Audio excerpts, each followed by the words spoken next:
నమస్తే, welcome to social spotlight with Kavitha. Malayalam film ఇండస్ట్రీలో ఒక కుదుపుతోంది హేమా కమిటీ రిపోర్ట్. కాస్టింగ్ కావచ్చు, మీటూ మూవ్మెంట్లకు సంబంధించి 2017లోనే కేరళ గవర్నమెంట్ ఒక కమిటీని ఫామ్ చేసింది. అది 2019లో రిపోర్ట్ ఇస్తే బయట ప్రపంచానికి ఈ మధ్య కాలంలోనే ఆ రిపోర్ట్లో ఏముంది అనేది వెల్లడైంది. ఇప్పుడు మెల్లిమెల్లిగా మలయాళ ఫిల్మ్ ఇండస్ట్రీకి సంబంధించి ఆ లోపల ఏం జరిగింది, కాస్టింగ్ కావచ్చు, మీటూ మూవ్మెంట్ అని అప్పుడు ఉన్నటువంటి బాధితులంతా బయటకు వస్తున్నారు. దీనికి మూల కారకులైనటువంటి పెద్ద పెద్ద ప్రొడ్యూసర్లు కావచ్చు, డైరెక్టర్లు కావచ్చు, సూపర్ స్టార్స్ కావచ్చు, వాళ్ళు కూడా మెల్లిగా కదిరి ఇప్పుడు మాట్లాడాల్సినటువంటి పరిస్థితి ఏర్పడింది. ఎందుకని ఇంతకాలం పట్టింది, ఎందుకని కేరళ గవర్నమెంట్ ఒక కమిటీని ఫామ్ చేయాల్సినటువంటి అవసరం ఏర్పడింది, ఇదే మాట్లాడుకోబోతున్నాం. మనతో పాటుగా ఉన్నారు ఫిల్మ్ క్రిటిక్ భరద్వాజ గారు. సార్ నమస్కారం. సార్, ఇప్పుడు మలయాళ ఫిల్మ్ ఇండస్ట్రీ అమ్మ, మన దగ్గర మా అన్నట్టు అక్కడ అమ్మ అన్నారు. ఫస్ట్ మహిళలు వచ్చి అక్కడ ఉన్నటువంటి హీరోయిన్లు కావచ్చు, జూనియర్ ఆర్టిస్టులు కావచ్చు, మీటు కాస్టింగ్ కావచ్చు, అడ్జస్ట్మెంట్లు, కాంప్రమైజ్లు అన్నప్పుడు ఎవరు యాక్సెప్ట్ చేయలేదు సార్, ఒప్పుకోలేదు, వాళ్ళని సైలెన్స్ చేసే ప్రయత్నం చేశారు. ఇప్పుడు ఎందుకు ఒక సడన్గా ఒక బ్లోఅవుట్ లాగా కనిపిస్తోంది? అంటే బ్లోఅవుట్ లాగా కనిపించడం అంటే వాళ్ళ కమిటీ ముందు మాట్లాడారు. ఆ రోజు నాకు కమిటీ ఫామ్ చేయడానికి కొన్ని కారణాలు. ఆ టైంలో ఒక ఆర్టిస్ట్ని కారులో తీసుకెళ్ళి లైంగిక వేధింపులకు గురి చేసినటువంటి సందర్భం అది బయటకు వచ్చి గొడవ అయింది. ఆ సందర్భంగా గవర్నమెంట్ ఈ కమిటీ వేస్తానని చెప్పింది. అలా జస్టిస్ హేమా కమిటీ ఫామ్ అయింది. దాంట్లో మన శారద గారు కూడా ఉన్నారు, తెలుగు ఆర్టిస్టు శారద గారు కూడా మెంబర్. ఊర్వశి శారద అంటే ఆవిడకి మలయాళ చిత్రరంగం నుంచి చాలా గుర్తింపు లభించింది. ఆవిడకి 2 సార్లు ఊర్వశి అక్కడి నుంచే వచ్చింది. అందుకని ఆవిడకి మలయాళ చిత్ర పరిశ్రమలో చాలా గౌరవం ఉంది. అలా ఆవిడ కూడా అందులో మెంబరు. ఆవిడ కూడా తన ఎక్స్పీరియన్సెస్ చెప్పారు ఆ కమిటీకి, తన ప్రయాణంలో ఇలాంటివి ఎలా ఉన్నాయని. అంటే తను ఇండస్ట్రీలో అడుగు పెట్టినప్పుడు, లేకుంటే తను హీరోయిన్గా పనిచేస్తున్నప్పుడు అదే ఉంది. అంటే చాలా ఇండస్ట్రీలో, సినిమా పరిశ్రమలో ఇది పెద్ద ఇష్యూ అని ఎవరు అనుకోవడం లేదు. అందుకనే వీళ్ళందరూ పెద్దగా పట్టించుకోవడం లేదు. ఏమిటిది, ఇది మామూలు విషయమే కదా. అంటే సార్, ఇప్పుడు శారద గారు కూడా తను ఎక్స్ప్రెస్ చేశారంటే మోస్ట్లీ 30-40 ఏళ్ల క్రితం, ఆల్మోస్ట్ 50 ఏళ్ళు కూడా అనుకోవచ్చు మనం. అవును, ఆ టైంలో కూడా తను ఫేస్ చేశారు. కాకపోతే బయటికి రావట్లేదు. అంటే ఇప్పుడు వాసన్ ఉన్నాడు, జమినీ వాసన్ గారు, కాంచనమాల కెరీర్ని ఆయనే తొక్కేశాడు అనేటువంటి విషయం ప్రపంచానికి తెలుసు. దాని మీద రకరకాల కథనాలు వచ్చున్నాయి.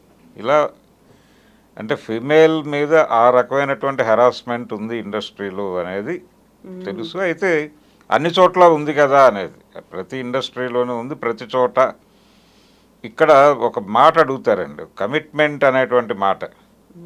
ఇది చాలా ఇబ్బందికరం. అంటే కమిట్మెంట్ అంటే నిబద్ధత అని ఒక అర్థం ఉంది. అది పాజిటివ్ వేలో తీసుకుంటే నిబద్ధత అనే అద్భుతమైనటువంటి అర్థం ఉన్న పదాన్ని ఇంకొక సెన్స్లో వాడేస్తున్నారు వాళ్ళు. దానికి పూర్తి వ్యతిరేకమైనటువంటి అంటే సమర్పణ అనే పద్ధతిలో వాడేస్తున్నారు వాళ్ళు. మీరు అంటే చాలా క్యాజువల్ పదం అది. కమిట్మెంట్ ఇస్తారా మీరు అని అడిగారు అని చెప్పి చాలామంది మాట్లాడేస్తున్నారు ఇప్పుడు. ఇలాంటి సందర్భం అంటే ఒకసారి ఎప్పుడో మెడ్రాస్లో ఒక డైరెక్టర్ గారు ఎవరో కనిపిస్తే, నేను ఆయన పేరు చెప్పను, పెద్ద డైరెక్టరే, ఆయనతో ఏదో క్యాజువల్ టాక్లో ఇలాంటి ఆరోపణలు ఉన్నాయి సినిమా పరిశ్రమ మీద అంటే ఆయన ఒక మాట చెప్పారు. అంటే మీరు చెప్పిన దానిలో కొంత వాస్తవం ఉంది, అవాస్తవం కూడా ఉంది అన్నాడు ఆయన. ఏమిటండి అంటే, ఆయన ఇప్పుడు అవుట్డోర్కి వెళ్ళినప్పుడు హీరో గారికి అవసరం అనుకుంటే ఆయన ఓపెన్గా చెప్తాడు, ఇది ప్రాబ్లము, నాకు హీరోయిన్ ఏమన్నా సహకరిస్తున్నామో కనుక్కోండి అంటారు. అన్నప్పుడు మేము అడుగుతాం. హీరోయిన్ గారు ఓకే చెబితే ఓకే, నాట్ ఓకే అన్నప్పుడు ఆవిడ ప్రాజెక్టుకి అవసరము అనుకుంటే మేము ఆవిడని ఇబ్బంది పెట్టాం. ఆవిడ అభిప్రాయం తెలుసుకుని వదిలేస్తాం. ఆ తర్వాత ఆయన కోసం వేరే ఎవరినైనా తీసుకొచ్చి వేరే క్యారెక్టర్లో ఏదో అడ్జస్ట్ చేసి తీసుకెళ్తాం. ఇంతే, ఇలా జరుగుతుంది. అంటే హెరాస్మెంట్ అని మీరు అన్నమాట కరెక్ట్ కాదు. హెరాస్మెంట్ ఉండదు. మేము అడుగుతాం, అడిగినప్పుడు వాళ్ళు మ్యూచువల్గానే నడుస్తుంది, పెద్ద ఇబ్బందికరమైన పరిస్థితులు ఏమి ఉండవు, మీరు చెప్పినట్టుగా వేధింపులు ఏమి ఉండవు అన్న టోన్లో మాట్లాడాడు. సార్ మీరు ఇప్పుడు చెప్పిన ఈ మాట ఒక ఎగ్జాంపుల్, డైరెక్టర్ మీతో షేర్ చేసుకున్నటువంటి మాటల్లో రెండు కనిపిస్తున్నాయి సార్. గతంలో ఒక మాట అనేది కాస్టింగ్ డైరెక్టర్లు ఇలాంటి కాంప్రమైజ్లు కమిట్మెంట్లు అడుగుతారని, బట్ మీతో షేర్ చేసుకుంది డైరెక్టరే మేము అడుగుతాము అంటే ఒక మీడియేషన్ లాగా చేస్తున్నాడు. హీరోకి అవసరం ఉంది, కోఆపరేట్ చేస్తాడు. అడుగుతానని కాదండి, మామూలుగా హీరో రిక్వైర్మెంట్ ఉంటే ఆ టైంలో మీడియేటర్లుగా మాత్రం వ్యవహరిస్తారు. దీంతో పాటుగా హీరో ఆ క్యారెక్టర్కు వాళ్ళు అవసరం అనుకుంటే ప్రాజెక్ట్ వాళ్ళని తీసేస్తే ప్రాజెక్ట్ ఇబ్బంది అవుతుంది అనుకుంటే మాత్రం ఉంచుతారట. లేదు ప్రాజెక్టుకి ఇబ్బంది లేదు అనుకుంటే గనక ఆవిడ్ని తొలగిస్తారు. అది అప్పటికప్పుడు డెసిషన్ తీసుకుంటారు. పెట్టుకున్నప్పుడు అవసరం ఉంటుంది, పెట్టుకునేటప్పుడు మామూలుగా పెట్టుకుంటారు. ఒకవేళ ఆవిడ ఒప్పుకుంటే ఓకే. అంటే ఇది సడన్గా సంభవించే పరిణామాలు, రాత్రికి రాత్రి మారిపోతాయి. అంటే హీరో గారు కానీ డైరెక్టర్ కానీ వాళ్ళ రిక్వైర్మెంట్ అడిగినప్పుడు వాళ్ళు ఓకే చెప్తే ఓకే, లేదంటే కనుక తీసేస్తారు. ఆ ప్రాజెక్టుకు అవసరం ఉంటుంది. ఒకవేళ అంటే తీసేయటం అనేది కామన్. ఒకవేళ ఆ ప్రాజెక్టుకి ఇబ్బంది అవుతుంది వాళ్ళని తీసేస్తే అనుకుంటే తీరు. డెమోక్రటిక్గానే పెడుతున్నాం కదా మేము అనేది వాళ్ళ ఉద్దేశం. వేధింపులు ఉండవు. వేధింపులు అని ఏదైతే మాట్లాడుతున్నారో అది కరెక్ట్ కాదు అనే అభిప్రాయం చాలామందికి ఉంది ఇండస్ట్రీలో. అందుకనే దీన్ని అసలు ఇష్యూగానే పట్టించుకోవట్లేదు. ఇదంతా న్యాచురల్ ప్రాసెస్ కదా, దీని గురించి ఎందుకు ఇష్యూ చేస్తున్నారు, ఎందుకు బయట ఇంత మాట్లాడుతున్నారు అన్న ధోరణిలో సురేష్ గోపి కూడా చిరాకు పడ్డాడు. ఇప్పుడు కేంద్ర మంత్రి అయ్యారు. చిరాకు పడి ఆయన చాలా సీరియస్గా మాట్లాడాడు. ఎందుకు ఇది ఇష్యూ చేస్తున్నారు అని. అంటే మీడియా మీద కోప్పడ్డాడు ఆయన. మీడియాని టార్గెట్ చేస్తూ ఎందుకు దీన్ని అనవసరంగా హైప్ చేస్తున్నారు ఈ విషయాన్ని అనేది ఆయన గొడవ. ఇదే నేపథ్యంలో చాలామంది సిద్దికి రాజీనామా చేయటం, ఇప్పుడు లేటెస్ట్గా మోహన్ లాల్ అధ్యక్షుడు ఆయనతో పాటు మొత్తం 17 మంది రాజీనామా చేశారు. కొత్త పాలక మండలిని త్వరలో నియమిస్తామని ఏదో చెప్పారు. అంటే వీళ్ళందరూ దేనికి రిజైన్ చేస్తున్నారంటే నిరసనగానే. అంటే నిజానికి కమిటీ నివేదిక బయటకు వచ్చినప్పుడు సెన్సార్డ్ కాపీయే వచ్చింది, ఎవరి పేర్లు లేవు బయటికి రిలీజ్ చేసిన దానిలో. కానీ రిలీజ్ అయిన తర్వాత ఒక్కొక్కళ్ళు రెస్పాండ్ అవుతున్నారు. అంటే రిలీజ్ అయింది కాబట్టి రెస్పాండ్ అవుతూ సోషల్ మీడియాలో వాళ్ళ ఎక్స్పీరియన్సెస్లు ఎవరైతే వాళ్ళని ఇబ్బంది పెట్టారో వాళ్ళ పేర్లు బయటకు వస్తున్నాయి బాధితుల వైపు నుంచి. ఆ పేర్లు బయటకు రావటం అనే ప్రోగ్రాం మొదలైన తర్వాత వీళ్ళందరూ రిజైన్ చేయటం అనేది మొదలుపెట్టేశారు. ఇది జరుగుతున్నటువంటి ప్రాసెస్ అక్కడ. ఇక్కడైతే అసలు పెద్ద ఆర్టిస్టులు ఎవరూ స్పందించలేదు. ఆ రోజున 2018లో ఇక్కడ జరిగింది. 2018లో ఇక్కడ మీటూకి రెస్పాండ్ అవుతూ, అంటే హాలీవుడ్లో మొదలైనటువంటి ఒక ప్రోగ్రాం అది బాలీవుడ్కి వచ్చి నానా పటేకర్ మీద తనుశ్రీ దత్తా చేసిన కామెంట్స్, తర్వాత ఈ కాశ్మీర్ ఫైల్స్ డైరెక్టర్ ఉన్నాడు వివేక్ అగ్నిహోత్రి, అతని మీద కూడా కొన్ని ఆరోపణలు వచ్చినాయి. ఒక ఆర్టిస్ట్ అతని మీద కూడా ఆరోపణలు చేయటం, అతను ఖండించాడు దాన్ని. ఆ టైంలో ఇలా నడుస్తున్నటువంటి క్రమంలో ఇక్కడ కూడా మీటూ అనేదాన్ని ఆ ఉద్యమం తాలూకా ఛాయలు కనిపించినాయి. కొంతమంది ఓపెన్గా బయటకు వచ్చి ఛాంబర్ దగ్గర ఒక చిన్న ధర్నా లాంటి కార్యక్రమం చేశారు. అయితే పెద్ద ఆర్టిస్టులు ఎవరూ మాట్లాడలేదు. పెద్ద ఆర్టిస్టులు చాలా గుంభనగా అలాగే ఉన్నారు. కొంతమంది జూనియర్ ఆర్టిస్టులు వీళ్ళు మాట్లాడారు. మాట్లాడిన సందర్భంలో కొన్ని ప్రజా సంఘాలు, మహిళా సంఘాలు దాన్ని పట్టించుకుని, కొండవీటి సత్యవతి గారు ఇలాంటి వాళ్ళు, సజయ్ గారు, సంజయ్ గారు ఇలాంటి వాళ్ళు కొంతమంది పట్టించుకుని దీని మీద, అంటే అప్పటి సినిమాటోగ్రఫీ మినిస్టర్ తలసాని శ్రీనివాస యాదవ్ గారికి ఒక లెటర్ ఇచ్చారు. ఇచ్చి కోర్టులో కూడా ఒక బిల్ వేశారు. వేసి ఇక్కడ ఒక కమిటీని పెట్టి దాని నుంచి ఒక నివేదిక తీసుకుందామనే ప్రయత్నం జరిగింది. ఆ సందర్భంగా ఒక కమిటీని ఏర్పాటు చేశారు. మేము కేవలం ఆర్టిస్టుల వరకే కాదు, అన్ని ట్రేడ్స్లోనూ జరుగుతున్నటువంటి ఇలాంటి హెరాస్మెంట్ల మీద వారి అభిప్రాయాలు తీసుకుంటాము అన్న పద్ధతిలో వాళ్ళు అప్పుడు మాట్లాడారు. ఆ తర్వాత అదేమైందో ఎవరికి తెలియదు. వాళ్ళు నిజంగానే కమిటీలు వేశారా, సబ్ కమిటీలు వేసో ఇవన్నీ చెప్పారు. ఆ సబ్ కమిటీలు వేశారా, నివేదికలన్నీ వచ్చినాయి, మెయిన్ ఎవరి దగ్గరికి అయితే చేరాలో వాళ్ళ దగ్గరికి చేరినాయి ఛాంబర్కి అని చెప్తున్నారు. అక్కడి నుంచి హైకోర్టుకి వెళ్ళాయా లేకపోతే గవర్నమెంట్కి వెళ్ళాయా అనే దానికి సంబంధించి వివరణలు లేవు. ఆగిపోయింది. ఆ గొడవ అక్కడితో ప్రపంచం అంతా మర్చిపోయింది. సినిమాటోగ్రఫీ శాఖ అనే ఒకటి ఉంది మనకి. వాళ్ళు సీరియస్గా పట్టించుకోవాలి కదా. కార్మికుల వ్యవహారం చూడటం కూడా వాళ్ళ బాధ్యతల్లో ఒకటి. అంటే ఎలా తయారైందంటే సినిమాటోగ్రఫీ శాఖ అంటే టిక్కెట్ల పెంపుకి అనుమతి ఇవ్వటం, ఇలాంటి పనులు మాత్రమే షోస్ చేసే పెట్టడానికి, ఇలాంటి వాటికి మాత్రమే పరిమితమైనటువంటి శాఖగా మాట్లాడుతున్నారు. అది కాదు, వాళ్ళ పని చాలా ఉంది. ఇండస్ట్రీలో ఎవరైతే సఫర్ అవుతున్నారో వాళ్ళ గురించి, వాళ్ళ బాధలు తెలుసుకోవాల్సిన బాధ్యత ఉంది వాళ్ళకి. కాబట్టి ఇప్పుడు మొదలైంది ఇది. కేరళలో హేమ కమిటీ నివేదిక ఒక ప్రకంపనలు పుట్టించింది. దీనికి బెంగాల్ ఇండస్ట్రీ నుంచి కూడా రెస్పాన్స్ వచ్చింది. బెంగాలీ నటి ఒక ఆవిడ ఒక డైరెక్టర్ నన్ను ఇలా వేధిస్తున్నాడు అని ఈరోజు ట్వీట్ చేసింది ఆవిడ. ఇలా రకరకాల చోట్ల నుంచి రెస్పాన్స్ వస్తోంది. చిన్మయి శ్రీపాద రకరకాలుగా మాట్లాడింది ఆవిడ. ఇంతకుముందు చాలామంది మీద ఆరోపణలు చేశారు ఆవిడ. వేటి మీద ఏ రకమైనటువంటి విచారణలు జరగలేదు, ఎవరి మీద చర్యలు లేవు. ఇప్పుడు వీళ్ళందరూ రిజైన్ చేయటం, మోహన్ లాల్ వీళ్ళందరూ 17 మంది రిజైన్ చేయటం, అసలు టోటల్గా కమిటీని తీసేయటం, కొత్త కమిటీ వేస్తామని చెప్పడం, ఇది నిరసనగా చేస్తున్నారు వాళ్ళు. అది సంఘీభావం కాదు, సంఘీభావం కాదు. ఎందుకు దీన్ని అనవసరమైన చేసినట్ట చేయనట్ట సార్, దాన్ని ఎలా చూడొచ్చు రిజిగ్నేషన్స్ని? వాళ్ళు యాక్సెప్ట్ చేస్తున్నట్టు కానీ చేయనట్టు కానీ ఏది మాట్లాడకుండా రిజైన్ చేస్తున్నారండి. ఏ రకమైన క్లారిఫికేషన్స్ లేవు వాళ్ళ దగ్గర నుంచి. రిజైన్ చేస్తున్నాం అంటున్నారు అంతే. ఒక రకంగా నిరసనగానే చూడాలి. ఏమిటిది, ఇలా టార్గెట్ చేసి అందరినీ రోడ్డు మీద లాగుతారా అంటే ఇంటి గుట్టు రచ్చకీడుస్తున్నారు అన్న టోన్లో తయారైంది పరిస్థితి. అందుకని ఈ మాట్లాడుతున్న వాళ్ళందరినీ ఇన్ఫార్మర్లుగా చూస్తున్నారు వాళ్ళు. ఒక ఆర్టిస్ట్ ఆవిడ ఓపెన్గా ట్విట్టర్లో మాట్లాడారు, వీళ్ళ వేధింపులు తట్టుకోలేక నేను కేరళ నుంచి పారిపోయి మెడ్రాస్ చేరాను అని. ఇవన్నీ ఇప్పుడు చర్చకు వస్తున్నాయి, సోషల్ మీడియాలో మాట్లాడుతున్నారు. అంటే కంపారిజన్ చేస్తే అన్ని చోట్ల ఉంది, ఇది ప్రతి చోట ఉంది. మీ మీడియాలో లేదా అని కూడా మాట్లాడుతున్నారు. మీడియాలో ఉండొచ్చు, అన్ని చోట్ల లేదు అని ఎవరు అనటం లేదు, ఉంది అనే ప్రతి చోట రకరకాల ఆరోపణలు ఉన్నాయి. అయితే ఇక్కడ స్పెసిఫిక్గా జరిగిన దాని మీద మీరు తీసుకుంటున్నటువంటి చర్యలు ఏమిటి? మీ దగ్గర బాడీస్ ఉన్నాయి, చాలా సంఘాలు ఉన్నాయి. ఈ సంఘాలన్నింటినీ కలిపి ఒక ఫెడరేషన్ ఉంది అక్కడ. మీ వైపు నుంచి జరిగినటువంటి, మీ దగ్గరికి వచ్చినటువంటి కంప్లైంట్స్ మీద మీరు తీసుకున్న చర్యలు ఏమిటి? ఆ రోజున అంటే 2018లో మొదలైంది గొడవ ఇక్కడ. అక్కడ 2017లో ఇన్సిడెంట్, ఇక్కడ 2018లో ఇన్సిడెంట్. ఇక్కడ నిరసన, అక్కడ ఇన్సిడెంట్ జరిగింది. దాని మీద అప్పుడు కమిటీ వేస్తే 2019లో వాళ్ళు నివేదికిస్తే ఇప్పుడు బయటకు వచ్చింది. అక్కడ ఇప్పుడు బయటకు చూపించారు.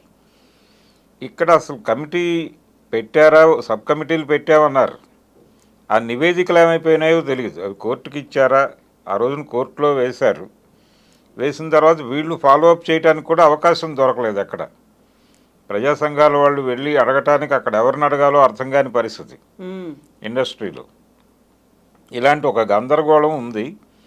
ఈ నేపథ్యంలో నేనేం కోరుతున్నానంటే, ఇప్పుడు ఈ కేరళ ఇన్సిడెంట్ నేపథ్యంలో ఒక్కసారి ఆ పాత విషయాలన్నీ తడుముతూ ఇక్కడున్న సినిమాటోగ్రఫీ మంత్రి గారు పట్టించుకుని, విక్రమార్క గారు పట్టించుకుని ఒక్కసారి సినిమా పెద్దల్ని పిలిచి, బాబు ఆ రోజున మీరు ఏదైతే కమిటీలను వేశారో అవి నివేదికలు వచ్చాయా, వస్తే వాటిని ఏం చేశారు, కోర్టుకు పంపించారా, ఏం చేశారు, దాని మీద ఏమైనా చర్యలు ఉన్నాయా అని ఒక్కసారి ఆ పాత ఫైల్ దుమ్ము దులిపితే కొంత ఉపశమనం ఉంటుంది.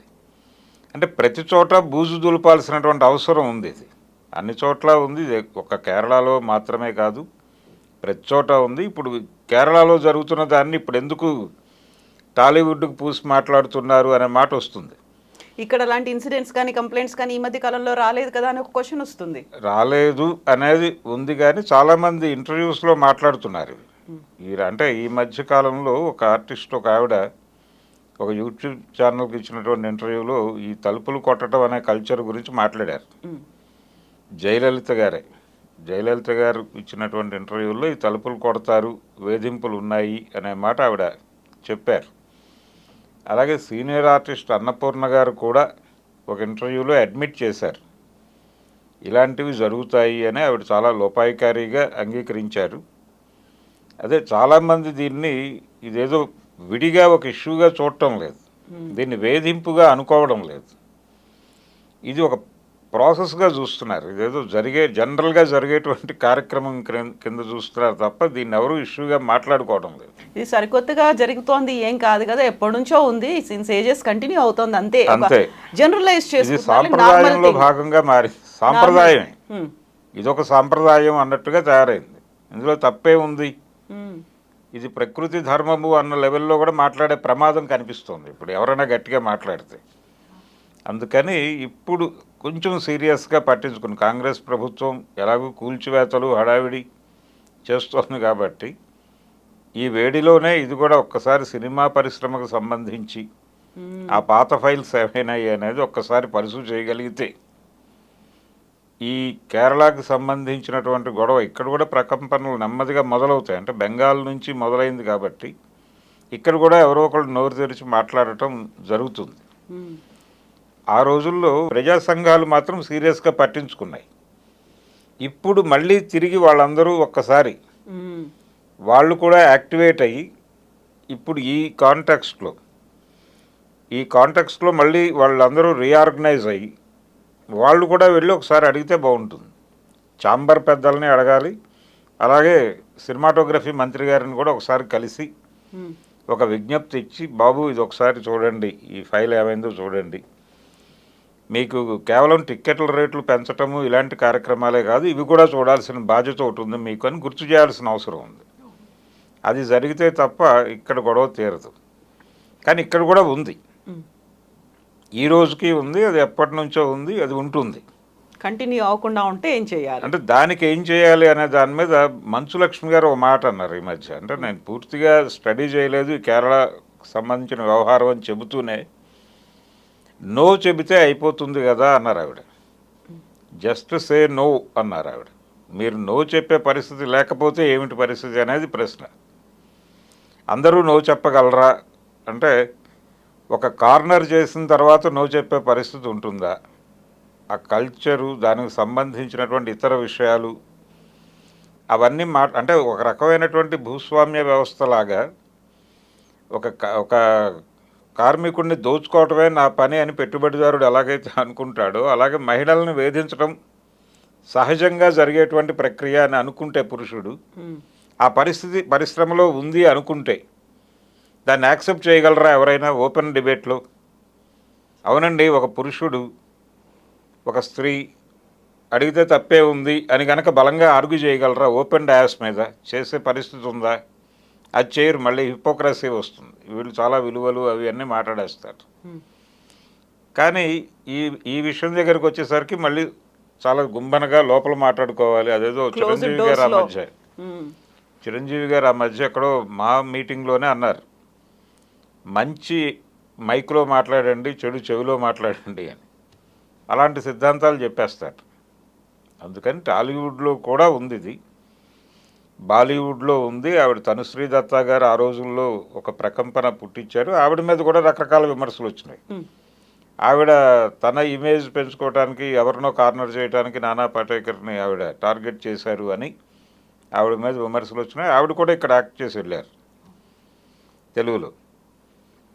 ఇలా ఈ హీరోయిన్స్ విషయంలో ఘర్షణలు పడ్డ హీరోల కథలు కూడా సర్క్యులేషన్లోకి వచ్చినాయి ఇక్కడే టాలీవుడ్లోనే. ఇలా అనేక కథలు రకరకాల ప్రచారాలు ఉన్న సందర్భం ఉంది. కొన్నిట్లో కొన్ని వాస్తవాలు ఉండొచ్చు, కొన్ని అవాస్తవాలు కూడా కలగలిసి ఉంటాయి దానిలో రూమర్గా బయటకు వచ్చినప్పుడు. వీటిని నిజాలేమిటి దీనిలో అనేది నిగ్గు తేల్చి వాళ్ళతో మాట్లాడాల్సిన అవసరం ఉంది. దీనికి ఒక కమిటీ వేయాలి. ప్రతి ఒక్కరూ వారి ప్రాబ్లంని వెళ్ళి అక్కడ చెప్పుకోగలిగినటువంటి పరిస్థితి ఉండాలి, ఒక విండో ఉండాలి. ఉండి ఇలాంటి వేధింపుకి గురైనప్పుడు వాళ్ళు వెళ్ళి అక్కడ చెప్పుకుంటే వాళ్ళు ఏదైనా చర్య తీసుకునేటువంటి పరిస్థితి ఉండాలి. షీ టీమ్స్ ఇవన్నీ పెట్టారు, ఓకే, కానీ ఇండస్ట్రీలో షూటింగులు జరుగుతున్న ప్రాంతంలో ఏంటి పరిస్థితి అనేది ఎవరికీ తెలియదు. ఏం జరుగుతోంది ఇప్పుడు ఎవరి కంపార్ట్మెంట్ వాళ్ళది అయిపోయింది, ఎవరి కార్వాన్ వాళ్ళది అయిపోయింది. ఆ కార్వాన్లోకి ఎవరికి ఎంట్రీ ఉండదు, లోపల ఏం జరుగుతుందో ప్రపంచానికి తెలియదు. ఇలాంటి కండిషన్లో పురుషాధిక్యత అనేది ఎలా పనిచేస్తోంది సినిమా ఇండస్ట్రీలో అనే దాని మీద ఒక చెక్ ఉండాల్సినటువంటి అవసరం అయితే ఉంది. దాని మీద ఏదైనా చర్య తీసుకోగలిగితే సినిమాటోగ్రఫీ మంత్రి గారు అది ఒక మేలు చేసిన వాడు అవుతాడు ఆయన. సో ఇప్పుడు మలయాళ ఫిల్మ్ ఇండస్ట్రీకి సంబంధించి ఒక జస్టిస్ హేమా కమిటీని ఏర్పాటు చేసింది ప్రభుత్వం. ఇప్పుడు ప్రభుత్వానికి నివేదిక అందించిన తర్వాత అమ్మ కదులుతోంది, రాజీనామాలు చేస్తున్నారు, ఇవన్నీ అవుతున్నారు. అసలు అక్కడ తప్పు జరిగింది అని యాక్సెప్ట్ చేశారా అంటే లేదు, రిపోర్ట్ మాత్రం బయటకు వచ్చింది. బాధితులేమో మాట్లాడుతున్నారు. ఆ తర్వాత ఎవరైతే దీనికి చేశారో వాళ్ళు రాజీనామాలు చేసి వెళ్ళిపోతున్నారా, అసలు యాక్సెప్ట్ చేస్తున్నారా లేదు, ఇంతకాలం సైలెంట్గా ఉన్నారు, ఇప్పుడు మాత్రం వేరే చోట జరగట్లేవా అని చెప్తున్నారు. అసలు ఒరిజినల్గా న్యాయం అనేది జరుగుతుందా సార్ అక్కడ? లేదండి, లేదు. అంటే న్యాయం ఏం జరగదు, ఒక సెటిల్మెంట్ జరుగుతుంది. ఇప్పుడు మేము సినిమాలు మానేస్తాం అనే దాకా వెళ్ళిపోతారేమో వీళ్ళ నిరసన రూపం అన్నట్టు కనిపిస్తుంది అక్కడ. మేము సినిమాలు చేయటం మానేస్తాం, ఇండస్ట్రీ ఏమైపోతుందో చూసుకోండి అని ఈ రిజైన్ చేసినటువంటి ప్రముఖులందరూ అంటే అప్పుడు వెళ్ళి మేము ఏదో పద్ధతిలో సెటిల్ చేస్తాం, మీరు కోపం తెచ్చుకోకండి అని మాట్లాడతారు. ఇది కూడా అహంభావపూరిత ధోరణి. అంటే మేము శాసిస్తున్నాం పరిశ్రమని అనే ధోరణి. ఇక్కడ కూడా ఆ పరిస్థితి వస్తే అదే మాట్లాడతారు.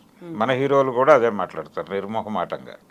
ఇప్పుడు పరిశ్రమలో పెద్దలు లేకుంటే పరిశ్రమను శాసించే వాళ్లే కాదు, ప్రభుత్వంలో కూడా కీలకంగా ఉన్న వాళ్ళు కూడా సపోర్ట్ చేస్తున్నారు అనే వాదన జస్టిస్ హేమా కమిటీ రిపోర్ట్ దగ్గర నుంచి వచ్చింది. వాళ్ళు చాలా కీలకంగా ఉన్నారు. ఈ వేధింపులు రకరకాలుగా ఉంటాయండి, రకరకాల వేధింపులు ఉంటాయి. సీనియర్ ఆర్టిస్ట్ జమున గారు, ఆవిడ మీద ఒక 3 సంవత్సరాలు ఇద్దరు అగ్రనటులు బ్యాన్ పెట్టారు. బ్యాన్ పెట్టి అంటే ఆవిడ మీద ఎలిగేషన్ ఏంటంటే బయటికి మాట్లాడిన ఎలిగేషను, ఆవిడ పెద్ద హీరోలకి గౌరవం ఇవ్వరు, కాలు మీద కాలేసుకుని కూర్చుంటారు, పొగరెక్కువ, కాలు మీద కాలేసుకుని కూర్చుంటారు, లేచి నిలబడరు, ఏ గౌరవం ఇవ్వరు, ఇలాంటి ధోరణి ఉంది ఆవిడికి అనేది కంప్లైంట్. ఇది ఈ కంప్లైంట్ రైజ్ చేసింది అక్కినేని నాగేశ్వరరావు గారు. అయితే కేవలం ఈ కంప్లైంట్ల వల్లనే బ్యాన్ చేశారా అంటే దాని వెనకాల రకరకాల కథలు ప్రచారంలో ఉన్నాయి ఇండస్ట్రీలో, వాళ్ళిద్దరి మధ్య ఏం జరిగింది అనే దానికి సంబంధించి. అయితే బయటకు వచ్చిన రీజన్ వాళ్ళు చెప్పుకున్న రీజన్ అయితే ఇదే. ఆయన వెళ్ళి రామారావు గారిని కన్విన్స్ చేసి ఈ పరిస్థితిలో ఉన్నటువంటి హీరోయిన్తో మనం ఎలా సినిమాలు చేస్తామని చెప్పి ఆయనతో కూడా బ్యాన్ పెట్టించాడు. గుండమ్మ కథ టైంలో దాన్ని మళ్ళీ లిఫ్ట్ చేశారు వాళ్ళ ప్రమేయంతో. చక్రపాణి గారు, కేవీ రెడ్డి గారు కల్పించుకుని ఇలా చేయటం ఏమిటి అని చెప్పి మళ్ళీ ఆ సినిమాలో నాగేశ్వరరావుని జమునని వీళ్ళిద్దరిని పేరు చేసి ఆ తర్వాత గులేబక్క వాళ్ళ కథ వీటిలో రామారావు గారి పక్కన చేశారు ఆవిడ. అంటే అప్పుడు కూడా ఆయన అడిగాడట, నేను మా సినిమాలో తీసుకోవచ్చా అని రామారావు గారు అడిగితే, అసలు బ్యాన్ పెట్టడం ఏమిటి, అసలు ఏమనుకుంటున్నారు మీరు అని వాళ్ళు మళ్ళీ కోపడిన తర్వాత ఆయన గులేబక్క వాళ్ళ కథలో తీసుకున్నారు. అదే ముందు రిలీజ్ అయింది గుండమ్మ కథ కంటే కూడా. ఈ పరిస్థితి ఫిమేల్ ఆర్టిస్టులు ఎదుర్కొంటూనే ఉన్నారు తరతరాలుగా. కాకపోతే అందరూ వాయిస్ రైజ్ చేయలేదు. అది కేవలం లైంగిక వేధింపుగానే ఉండకపోవచ్చు, ఏ రకమైనటువంటి వేధింపు అయినా అది కూడా పురుషాధిక్యతే. ఎందుకు రెస్పాండ్ అవ్వలేదంటే హీరో వచ్చినప్పుడు ఎందుకు లేచి నిలబడాలి, ఇద్దరూ ఆర్టిస్టులే కదా, మామూలుగా హలో అంటే హలో అనుకుంటారు, అంతవరకే. గౌరవాలు ఇచ్చిపుచ్చుకోవటం అనేది ఎందుకు ఇష్యూగా మారుస్తున్నారు అనేది, ఇలా రకరకాలుగా ఉంటాయి వేధింపులు. ఈ వేధింపులకు గురైన వాళ్ళు అంటే రేలంగి గారు అన్నారట అప్పట్లో జమున గారితో, తంతే బూరెల బుట్టలో పట్టం అంటే ఇదే, నువ్వు హాయిగా హిందీ సినిమాలు అవి చేసుకో, ఇది కాకపోతే ఏంటి అక్కడ ఉంది కదా, నీకు లైఫ్ ఉంది, నువ్వేం టెన్షన్ పడద్దు అని. అలా ఆవిడికి అవకాశం దొరికింది. కానీ దొరకని వాళ్ళు, దెబ్బతిని తర్వాత ఇండస్ట్రీలోంచి వెళ్ళిపోవాల్సిన పరిస్థితి వచ్చిన వాళ్ళు చాలామంది ఉంటారు, బయటకు చెప్పుకోలేని పరిస్థితి. చెప్పుకోవడానికి ట్రై చేసినా ఇది సహజం అమ్మ, జరుగుతూ ఉంటుంది, ఇవన్నీ పట్టించుకోకూడదు అంటే కొనసాగితే కొనసాగటం, లేదంటే వెళ్ళిపోవడం, ఇంతకుమించి వేరే ఆప్షన్ లేదు అనే పరిస్థితి ఉంటే ఎవరు మాత్రం ఏం చేయగలరండి అక్కడ. అంటే ఒక బాడీని ఎగ్జిక్యూట్ ఎందుకు చేయలేకపోయారు వీళ్ళు ఇప్పటిదాకా, ఇలాంటిది ఉంది అని తెలిసినప్పుడు చెప్పుకోవడానికి ఒక కమిటీని వేయాలి కదా. మీరు వచ్చి ఈ విషయం ఫలానా వ్యక్తికి చెప్పుకోవచ్చు మీ సమస్యని అని ఒక బాడీని అక్కడ పెడితే వాళ్ళు వచ్చి చెప్పుకుంటారు. వాళ్ళు పిలిచి మాట్లాడేటువంటి అవకాశం కల్పించాలి. అట్లా ఒక చర్య తీసుకోకపోతే ఎలాగా? అంత గొడవ జరిగిన తర్వాత ఆ రోజున దాన్ని మళ్ళీ మర్చిపోయింది ప్రపంచం అంతా. ఇప్పుడు ఈ కాంట్రాక్ట్స్లో మళ్ళీ దానికి కొంచెం ఊపిరి వస్తుంది. అందుకని దానికి పూర్తి ఊపిరి పోసి, ఇప్పుడు ఇష్యూ లేదు కాబట్టి దాని గురించి ఎందుకు మాట్లాడటం అంటారు. ఇప్పుడు అది కాదు, అక్కడ ఇష్యూ రైజ్ అయింది, వాళ్ళందరూ మనకు తెలిసిన ఆర్టిస్టులే. అందుకని రెస్పాండ్ అవ్వాల్సిన అవసరం అయితే ఉంది. తెలుగు సినిమా పరిశ్రమ కూడా రెస్పాండ్ అవ్వాల్సిన అవసరం ఉంది. 2018 నాటి గొడవ ఇప్పుడు ఎందుకు అనుకోకుండా అప్పుడు మనం చేసింది ఏమిటి అనేది ఒక్కసారి రివ్యూ చేసుకోవాలి. లేదు అని మాట్లాడితే ఓకే, లేదు సినిమా పరిశ్రమలో అంతా పవిత్రంగా నడుస్తుంది అని చెప్పేది మాత్రం ఖచ్చితంగా హిపోక్రసీని. సో మీరు ఇప్పుడు ఒక మాట అన్నారు, వేరే పరిశ్రమల్లో లేకుంటే వేరే ఫీల్డ్స్లో ఇట్లాంటివి లేవా? ఇది ఒక మొండి వాదన అనేది ముందు నుంచి ఉంది. ప్రతిసారి కూడా కేవలం ఫిల్మ్ ఇండస్ట్రీని ఎందుకు ఫోకస్ చేస్తారు? డాక్టర్లు కావచ్చు, ఇంజనీర్లు కావచ్చు, మిగతా ఫీల్డ్స్లో కూడా ఉన్నాయి కదా. కేవలం హైలైట్ అయ్యేది గ్లామరస్ ఇండస్ట్రీ కాబట్టి అనేది. దాన్ని ఎలా చూస్తారు సార్ మీరు అసలు? అన్ని చోట్ల ఉంది, లేదని ఎవరన్నారు? ఎక్కడ ఉంటే అక్కడ గొడవ జరుగుతుంది. అక్కడ ప్రతి చోట దీనికి సంబంధించి వాళ్ళు అడ్రస్ చేసుకోవడానికి ఒక బాడీ ఉండాల్సిన అవసరం ఉంది ప్రతి ఆఫీస్లోనూ. కానీ దాన్ని కూడా కంట్రోల్ చేస్తారు వాళ్ళు, దాన్ని కూడా కంట్రోల్ చేస్తారు. టోటల్ ప్రపంచవ్యాప్తంగా ఉందండి ఇది, ఒక చోట అని కాదు. దీనికి కారణం ఏమిటి అంటే యాటిట్యూడ్లో ఉన్న ప్రాబ్లమే, అంతకుమించి ఏమీ కాదు. వీళ్ళ ఫీడ్బ్యాక్లు, వీళ్ళ పెంపకాల నుంచి మొదలైనటువంటిది. అంటే తల్లులు కూడా మగపిల్లల్ని సైకిల్ తొక్కడం నేర్పించేటప్పుడు ఆఫ్టర్ ఆల్ ఆడపిల్ల తొక్కుతోంది, నువ్వు తొక్కలేవు ఏమిటి అనేస్తారు. అలాగే ఆఫ్టర్ ఆల్ ఒక అమ్మాయి ఫస్ట్ ర్యాంక్ వచ్చింది, నీకెందుకు రావడం లేదు అనేస్తారు గబుక్కుని, తెలియకుండానే, అన్కాన్షియస్గా. అది ఆ పిల్లవాడి బ్రెయిన్లో పడిపోయి వాడు ఆఫ్టర్ ఆల్ గర్ల్ అనే అనుకుంటాడు. ఇదే పెరుగుతుంది, ఆఫ్టర్ ఆల్ ఉమెన్ అనే పరిస్థితికి వెళ్తాడు వాడు పెరిగిన తర్వాత. ఇంకేది మాట్లాడినా పర్లేదు అనుకుంటాడు. అక్కడి నుంచి అసలు సొసైటీయే అలా తయారైన పరిస్థితిలో ఉంది. ఇప్పుడు ఇంకా జటిలంగా మారింది. ఆడపిల్లల మీద దాడులు పెరుగుతున్న మాట వాస్తవం. ఇండస్ట్రియల్ ఏరియాలోనూ జరుగుతోంది, ఐటీ కంపెనీల్లోనూ జరుగుతోంది, చాలా చోట్ల జరుగుతోంది. ఈ దాడులు జరగటానికి పెంపకంలో వచ్చినటువంటిది దాంతో పాటు మగపిల్లలు చాలా ట్రెడిషనల్గా మారుతున్నారు. విచిత్రమైనటువంటి కండిషన్లో ఉన్నారు ఈ జనరేషన్ పిల్లలు. ఈ జనరేషన్ పిల్లల్లో చాలామంది పిల్లలు చాలా అటువైపు టర్న్ అయిపోతున్నారు. సాంప్రదాయంగా అసలు ఆడపిల్ల ఎలా ఉండాలి, అలా ఉండటం లేదేమిటి అని వీళ్ళు అలా రూల్ చేసేటువంటి ప్రయత్నం చేస్తున్నారు. ఇది చాలా ప్రమాదకరంగా తయారైంది. విచిత్రం. ఆడపిల్లలు చాలా ప్రోగ్రెసివ్గా వెళ్తున్నారు, మగపిల్లలు బ్యాక్ రన్నింగ్లో ఉన్నారు. ఇది ఒక విచిత్రమైనటువంటి కండిషన్లో సొసైటీ ఉంది. ఈ నేపథ్యంలో దాడులు జరుగుతున్నాయి. Yes sir. ఇప్పుడు ఒక మాట సార్, జస్టిస్ హేమా కమిటీ రిపోర్ట్లో బాధితులు ఒక్కొక్కరు వచ్చి మాట్లాడుతున్నప్పుడు ఒక బాధితురాలు చెప్పిన మాట, వేరే ఫీల్డ్స్లో లేవా అంటున్నారు, వేరే ఫీల్డ్స్లో డాక్టర్ కానీ, ఇంజనీర్ కానీ, ఒక డ్రైవర్ కానీ, కండక్టర్ కానీ వాళ్ళ ఫ్యామిలీ మెంబర్స్ని తీసుకురారు. ఇక్కడ మేము ఆ ఫ్యామిలీ మెంబర్స్, మాతో ఒక అమ్మ వస్తుంది, నాన్న వస్తున్నాడు, ఇంకొక ఫ్యామిలీ మెంబర్ బ్రదరో ఎవరో వస్తున్నారు అంటేనే మీరు అర్థం చేసుకోండి మా మీద ఎలాంటి వేధింపులు ఉన్నాయో అనే మాట తను చెప్పారు. అక్కడ రిపోర్ట్లో ఉంది అంటే ఇప్పుడు ఆ తల్లుల్ని కూడా కన్విన్స్ చేసి చేస్తున్నటువంటి సంఘటనలు అనేకం ఉన్నాయండి. అది ఆల్రెడీ కృష్ణవంశీ గారు ఓ సినిమాలో ఒక్క ఛాన్స్ ప్లీజ్, ఆ ఒక్క ఛాన్స్ అనేటువంటి సినిమాలో ఆ సన్నివేశాన్ని కూడా ఆయన తెర మీద ఆవిష్కరించాడు. ఈ ఒక్క ఛాన్స్ కోసం అంటే వాళ్ళ ఫ్యామిలీ కూడా, అంటే ఇక్కడ రకరకాల గందరగోళాలు ఉంటాయండి. వాళ్ళ ఫైనాన్షియల్ ప్రాబ్లమ్స్ ఉంటాయి, ఏదో విధంగా నిలబడాలి. వీటిని ఆధారం చేసుకునే ఎవరైనా ఎక్స్ప్లోర్ చేసేది. అంటే అవతల వాళ్ళ అవసరం ఎరిగి కీలెరిగి వాత పెట్టడం లాంటిదే ఇది కూడా. కాబట్టి ఈ అణిచివేత విధానాల మీద సీరియస్గా ఆర్గ్యుమెంట్ జరగవలసినటువంటి అవసరం అయితే ప్రతి చోట ఉంది. ఇది అక్కడుంది ఇక్కడ లేదు అనేది కాదు, ప్రతి చోట ఉన్నమాట వాస్తవం. ఉండటానికి రకరకాల కారణాలు ఉన్నాయి. కామన్ ఏంటంటే టోటల్గా సమాజంలో పురుషాధిక్యత అనేది చాలా బలంగా ఉంది. అది లేదు, ఆడపిల్లలు అన్ని రంగాల్లో ముందుకెళ్ళిపోయారు, ఇప్పుడు వేధింపులకు గురవుతోంది మగపిల్లలు అని కొంతమంది మాడుతున్నారు, కానీ అది కరెక్ట్ కాదు. వీళ్ళ స్టైల్లో వాళ్ళని ఇప్పటికీ దారుణంగా వేధిస్తున్నమాట వాస్తవం.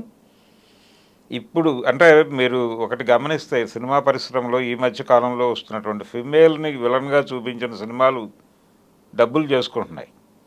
అంటే బేబీ సినిమాలో అమ్మాయిని విలన్గా చూపించరు, కానీ చివరిలో ఆటో వెనకాల రాసేటువంటి కాప్షన్ కొంచెం ఆడపిల్లలు చాలా ప్రమాదకరంగా తయారవుతున్నారు అని ఒక హింట్ ఇచ్చేదిగా ఉంటుంది ఆ స్లోగన్.